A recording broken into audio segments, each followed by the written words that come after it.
حضرت آدم علیہ السلام کا بیٹا شیس کا معنی اللہ تعالیٰ کا عطیہ، اور یہ نام اس لیے رکھا کہ حضرت حابیل کے قتل ہونے کے بعد اللہ تعالیٰ نے انہیں عطا فرمایا۔ اگر آپ لوگوں نے حابیل اور قابیل کا واقعہ نہیں سنا تو ہماری پچھلی ویڈیو بھی اسی پر بنی ہوئی ہے، آپ انہیں دیکھ سکتے ہیں۔ حضرت ابو ذر رسول اللہ صلی اللہ علیہ وآلہ وسلم سے نقل فرماتے ہیں کہ اللہ تعالیٰ نے آسمان سے کل 104 صحیفے نازل فرمائے، اور ان میں سے 50 صحیفے اللہ تعالیٰ نے حضرت شیس علیہ السلام پر نازل فرمائے۔ محمد بن اسحاق فرماتے ہیں کہ جب حضرت آدم علیہ السلام کی وفات کا وقت قریب آیا تو آپ نے اپنے بیٹے شیس علیہ السلام کو وصیت کی، اور دن اور رات کی اوقات کی تعلیم دی، اور ان اوقات کی عبادات سکھائے، اور ایک بہت بڑے طوفان کے آنے کی پیشگی خبر دی۔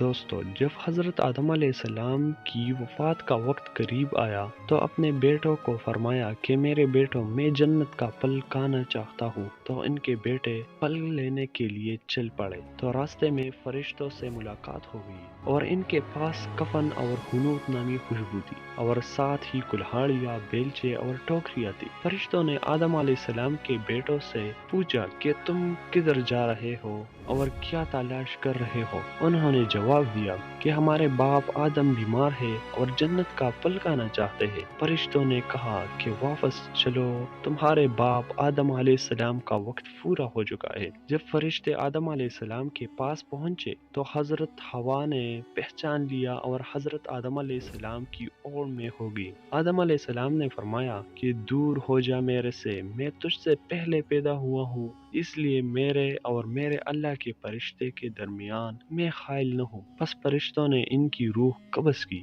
ان کو کفن پہنایا اور خوشبو لگائی، اور ان کے لیے قبر کھودی اور ان کی لحد بنائی اور ان پر جنازہ پڑھائی۔ پھر ان کو قبر میں داخل کیا اور ان پر مٹی ڈالی۔ پھر کہا، اے آدم کے بیٹو، میت کو دفنانے کا تمہارے لیے یہی طریقہ ہے۔ محمد بن اسحاق کہتے ہیں کہ اولاد آدم کے تمام نسب حضرت شیس علیہ السلام تک پہنچتے ہیں، کیونکہ آپ کے سوا تمام اولاد آدم ختم ہو چکی تھی۔ واللہ عالم۔ حضرت آدم علیہ السلام کی جمعہ کے دن وفات ہوئی، اور حنوط نامی خوشبو ان کے پاس فرشتے لائے، اور اللہ کی طرف سے جنت سے کفن مہیا کیا، اور آپ کے بیٹے اور وصی حضرت شیس علیہ السلام سے تعزیت کی۔ ابن اسحاق کہتے ہیں کہ حضرت آدم علیہ السلام کی وفات کے بعد سورج اور چاند 7 دن تک گہنائے رہے، اور ان کی روشنی مدھم ہو گئی تھی۔ تو دوستوں، میں امید کرتا ہوں یہ ویڈیو آپ کو اچھا لگا ہوگا،